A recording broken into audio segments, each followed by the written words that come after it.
블록체인계의 지극히 개인적인 방송, 업계 내밀한 속내를 시원하게 파헤쳐드리는 사심 토크죠. 코인 생존 토크 실무자 회의 시간입니다. 오늘 함께하실 세 분 소개해드리도록 할게요. 플레타의 박승호 대표, 디핀의 정윤송 이사, 또 파이엑스고의 김기성 매니저 이 세 분 모시고 이야기 나눠보도록 하겠습니다. 세 분 어서 오세요. 안녕하세요. 네, 그럼 오늘 실무자 회의 주간 회의록부터 살펴볼 텐데요. 화면을 통해 만나보겠습니다. 국제결제은행 보고서에 따르면 글로벌 중앙은행의 10%가 향후 3년 내 CBDC를 발행할 것으로 조사했습니다. CBDC 출시를 중심으로 각국 디지털 금융 경쟁이 본격화될 것으로 보입니다. 특검법 개정안이 국회 통과가 또 불발될 위기에 처해 있습니다. 3월 법사위 전체 회의와 20대 국회 본회의에 미통과가 되면 자동 폐기될 예정입니다. 국내 핀테크 기업을 손잡은 리플이 한국 공략을 가속화하고 있습니다. 올해 한국과 일본, 싱가포르 등 아시아 태평양 지역의 고객 확장에 주력할 것이라고 리플은 밝혔습니다. 코인원이 암호화폐 자금 세탁 방지를 대폭 강화합니다. 자금 세탁 범죄 예방과 투자자 보호를 위한 내부 통제를 강화할 방침입니다.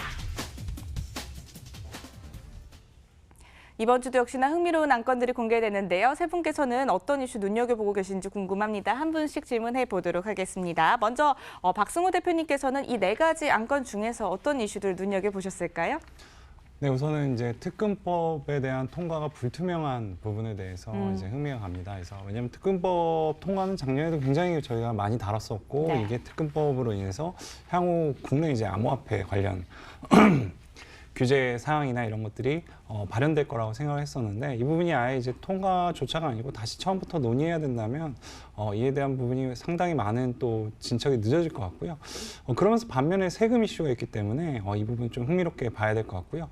그다음에 이제 CBDC 중앙은행이 발행하는 어떻게 보면 암호화폐 디지털 커런시라고 볼 수 있는데 이것들에 대해서 이제 10% 정도는 실제 발행할 계획을 갖고 있고 향후에 한 20% 정도 3년 안에 전 세계 사람들이 이거에 대해서 경험을 하게 될 거라고 한 보고서가 있습니다. 그래서 지금 결국에는 이제 암호화폐라는 게 기업에서부터 시작해서 이제는 국가까지 관심을 갖는 현재 상황에 대해서 살펴볼 필요가 있을 것 같습니다. 네, 특검법과 CBDC 관련된 이슈를 주목해서 보고 계시다고 이야기해 주셨습니다. 그럼 이어서 정윤성 이사님께서는 어떤 이슈 주목해서 보셨을까요?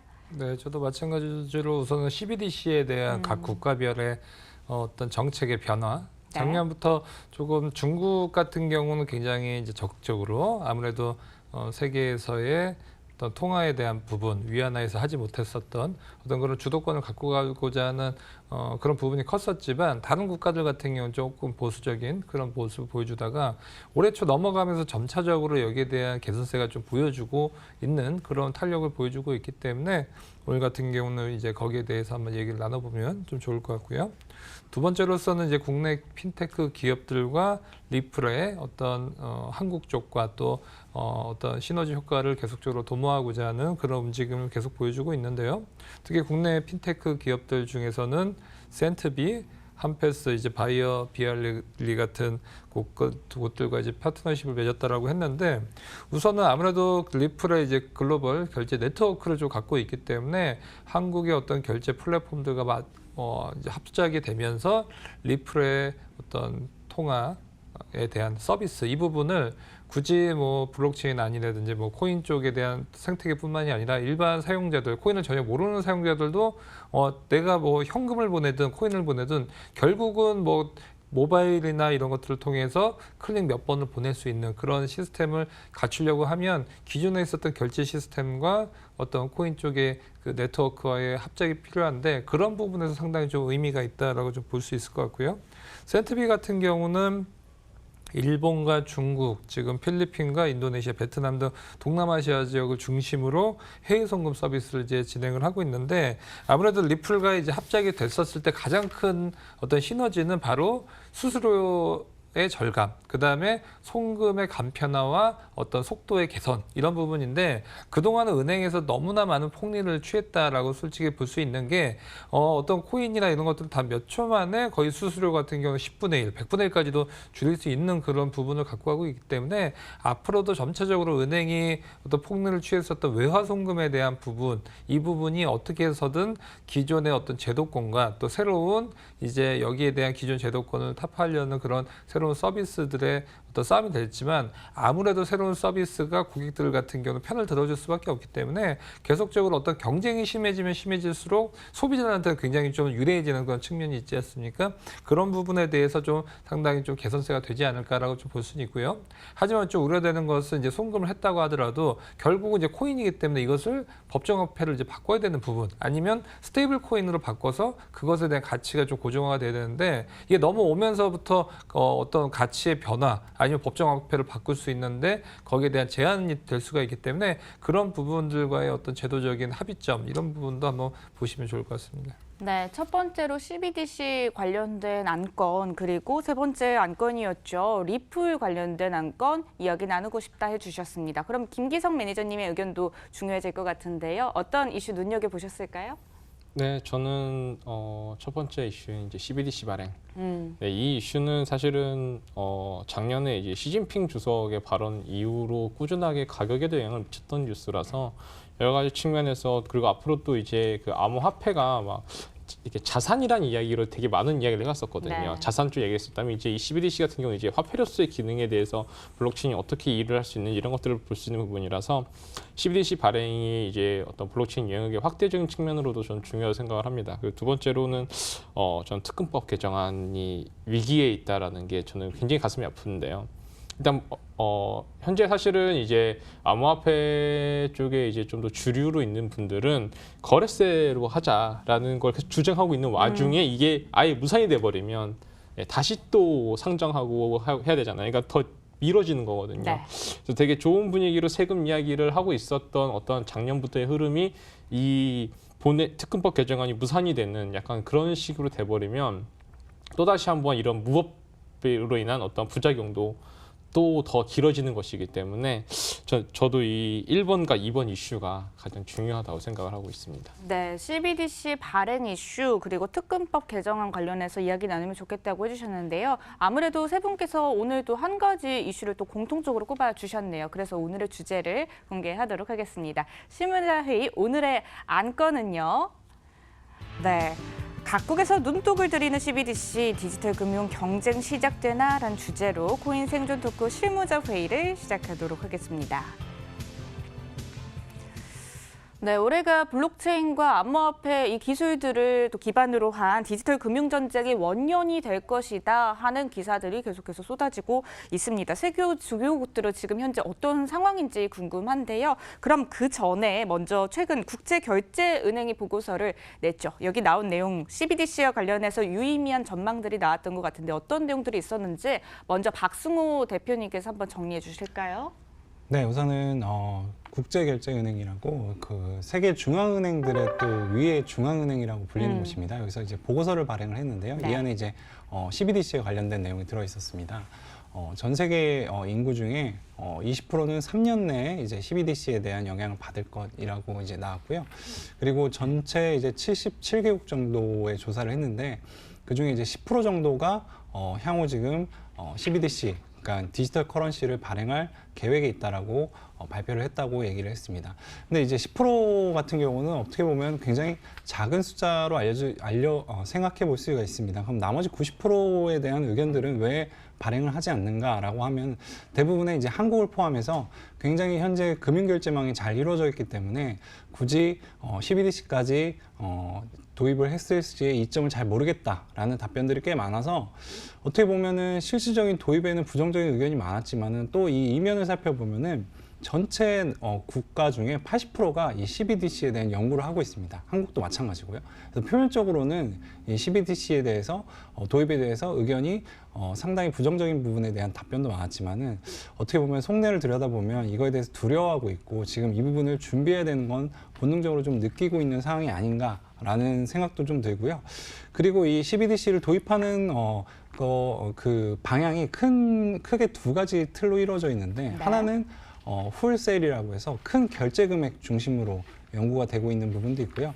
리테일이라고 해서 아예 소액 결제 부분까지 연구를 하는 두 가지 방향으로 이제 국가들은 좀 연구를 하고 있는 상황입니다. 네, 이렇게 전반적인 내용에 대해서 짚어주셨는데요. 그럼 방금 말씀해주신 내용들이 의미하는 바가 무엇인지 이 점이 더 중요할 것 같습니다. 정윤성 이사님, 발표된 내용이 어떤 점을 의미할까요? 네, 아무래도 가장 큰 의미는 우리 실생활에 이제 코앞에 있다라는 점이 가장 좀 중요해 보이고요.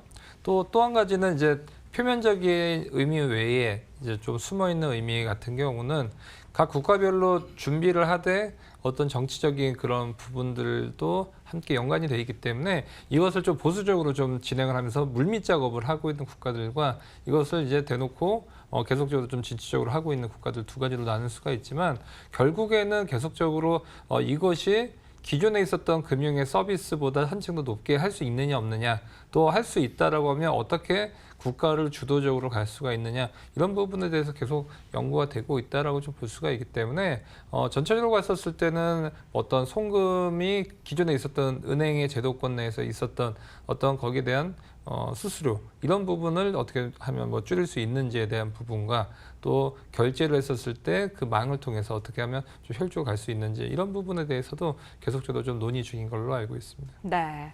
자, 아무쪼록 지금 이제 각국이 이제 디지털 금융시장을 선점하기 위한 경쟁에 본격적으로 이제 들어섰다라고 봐도 무방한 것 같습니다. 디지털 금융의 경쟁의 본격화를 앞두고 있는 상황인 것 같은데요. 지금 현재 상황을 그럼 좀 대략적으로 또 알아보도록 할게요. 글로벌 시장 상황 또 전반적으로 어떤 분위기 형성하고 있나요, 정윤성 이사님? 네, 지금 뭐 각 국가별로 계속적으로 좀 뭐 연구는 다들 하고 있는 상황이고요.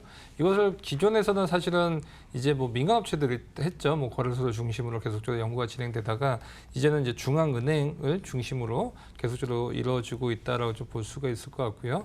아무래도 중국 같은 경우가 가장 빠른 그런 준비를 하고 있다라고 좀 볼 수가 있는데 거의 디지털 화폐에 대한 부분은 5년간 좀 연구를 진행해 온 것으로 좀 얘기가 나오고 있는데 우선은 중국의 이제 중앙은행인 이제 중국인민은행 같은 경우는 이제 CBDC를 발행해서 이것을 이제 상업은행에 공급을 하고 은행들 같은 경우는 이 민간에 있는 디지털 화폐를 이제 공급하는 두 단계 운영 방식을 이제 구상 중에 있고요. 이것은 뭐 기존의 화폐들도 마찬가지로 화폐를 발행하면 이것을 상업은행들한테 유통을 하는 방식 또 유통을 했었을 때 이제 기준금리가 있죠. 그 기준금리만큼 이자를 받는 형식으로 되고 있기 때문에 과연 이제 디지털 화폐도 어떤 이자율 방식을 택할 것인지 이런 부분도 상당히 좀 볼 수가 있고요.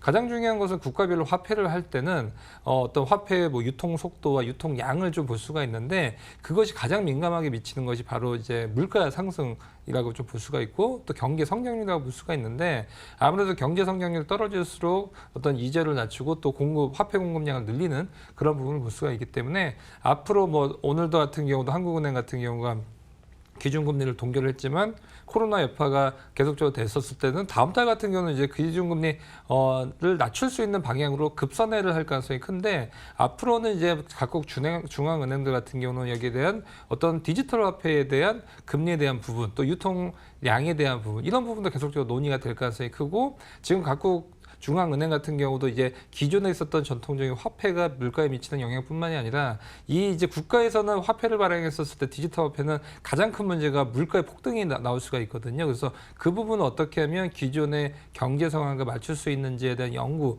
계속적으로 좀 되고 있다라고 좀 볼 수가 있을 것 같고요. 중국뿐만이 아니라 프랑스 같은 경우도 지금 보면 프랑스 중앙은행 총재 같은 경우가 1분기 말까지는 CBDC에 대한 운영을 개시할 계획이라고 하고 있기 때문에 각국 장관들 또 중앙은행들 같은 경우도 계속적으로 좀 적극적인 모습을 좀 점차적으로 보여주고 있다라고 보여집니다. 네, 글로벌 경제 상황에 대해서도 짚어봤고요. 그런데 이 CBDC를 논하려면요, 리브라를 또 빼놓고 이야기할 수가 없습니다. 리브라에 대해서 주요국들의 입장을 다시 돌이켜 생각을 해보면 부정적인 입장들이 많았거든요. 그런데 지금은 각국의 CBDC 발행에 열을 올리고 있는 모습입니다. 이렇게 된 이유는 무엇일까요, 김기성 매니저님? 기본적으로 CBDC에 대해서 아까도 말했지만 16억 정도가 이제 접할 네. 거라고 하잖아요. 가장 큰 원인은 이제 중국이에요. 네, 중국 인구가 제일 많기 때문에 네. 네, 거기서 발행이 되기 때문에 저 인구수가 나온 거긴 한데요. 사실 이 리브라에 대해서 각국이 이제 중국은 사실은 견제를 리브라를 중국이 하진 않았고 리브라가 중국을 견제를 하려는 그러니까 미국이 이제 주도로 리브라를 통해서 중국을 견제를 하고 싶어하는 욕구가 계속 있었다는 이야기를 저희가 몇 번 얘기를 했던 걸로 기억을 합니다. 네. 근데 이제 그 과정에 있어서 이제 CBDC를 발행을 하는 이유는 결국은 리브라와 같이 어떠한 결제 상품 또는 결제를 할 수 있을 때 거기에 있어서 통제권을 각각의 어떤 정부나 또는 나라가 가지고 싶은 거죠. 그러니까 지금 CBDC가 굉장히 낯선 단어로 다가오지만 엄밀히 말하면 그냥 화폐를 찍어내는 겁니다. 똑같이. 지금 근데 기존에는 이제 종이에다가 화폐를 찍어냈다면 이걸 디지털로 발행을 해버리는 거죠. 근데 자신의 이 통제권 싸움을 해야 되겠죠, 당연히. 리브라 같이 이렇게 대형 기업이 전 세계적으로 뚫려 있는 페이스북을 통해서 어떤 결제 시스템을 구축을 한다 했을 때 리브라가 어떤 전 세계의 메인 화폐가 되는 걸 막고 싶은 거죠. 네. 네, 가서 CBDC가 이제 조금 더 CBDC 더욱더 좀 관심을 가지고 각 나라에서 그거를 더 개발하기 위해서 애쓰고 있는 상황으로 보시면 될 것 같습니다. 네. 그러면 이 CBDC 관련돼서 조금 더 구체적인 질문을 드리자면요. 스테이블 코인과의 연계성 이 부분도 한 번 더 질문을 드려보고 싶어요. 그럼 CBDC를 통해서 앞으로 전 세계는 금융 상품에 조금 더 뭐 쉽게 다가갈 수 있게 된다 이렇게 보면 될까요? 네, 말씀하신 대로 이거는 CBDC 아까도 말씀드렸지만 리브라 같은 거에 통제권을 가지는 건 CBDC가 있어야 가능한 문제거든요. 결국은 이제 기존의 어떠한 다양한 어떤 금융 상품을 할 수 있는 스테이블 코인을 통해서 할 수 있는 금융 상품들에 CBDC와 연결을 시킬 수 있다는 부분이죠. 그러면 사실은 지금 저 같은 경우도 뭐 다른 해외 여러 좋은 금융 상품들을 제가 직접 제 어떤 원화를 가지고 들어갈 수는 없는 게 많잖아요. 근데 이제 디지털 화폐가 되고 이 디지털 화폐와 페어링이 되는 어떤 스테이블 코인을 통해서 다른 금융 상품을 잘 해서 우리가 또 수익을 얻어서 이 수익을 다시 디지털 화폐로 전환해서 받을 수 있는 이런 그림을 그릴 수가 있다는 거죠. 그래서 굉장히 우리가 이제 기존에 경험하지 못했던 다양한 금융 상품들을 만나볼 수 있는 어떠한 좋은 기회가 될 수 있지 않을까 네. 생각을 하고 있고요. 다만 여기서 중요한 부분은 이 스테이블 코인도 역시나 이제 중앙에서 당연히 통제하고 싶을 거 아니에요. 그렇죠. 그래서 이제 기존에 선발행으로 됐던 스테이블 코인들은 조금 저는 의미가 없을 수 있다 생각을 합니다. 특히나 테더 같은 경우가 물론 이제 테더가 힘들어지면 이제 먼저 암호화폐 시장이 흔들릴 거라고 생각을 하지만 선발행이 가지고 있는 어떤 여러 가지 문제점들을 테더가 다 겪었거든요. 네. 그런 의미에서 저는 이제 후발행으로 되는 예를 들어서 이제 디지털 CBDC가 나오게 되거나 아니면 기존의 달러가 은행에 입금이 되고 그거에 따라서 같은 비율로 후발행으로 스테이블 코인이 발행이 된 다음에 이걸로 어떤 금융 상품을 이루어내고 다시 들어오는 이런 식으로 연결되는 스테이블 코인 프로젝트들이 조금 더 큰 가치를 나타내지 않을까 생각하고 있습니다. 알겠습니다. 자, 이렇게 글로벌 상황들 봤는데요. 그럼 국내 상황은 어떤지도 궁금합니다. 국내는 현재 어떻게 좀 대처를 하고 움직이고 있을까요, 박승훈 대표님? 현재 이제 국내 같은 경우는 한국에서는 중앙은행에서는 발행 계획은 없습니다. 네. 발행 계획은 없고요.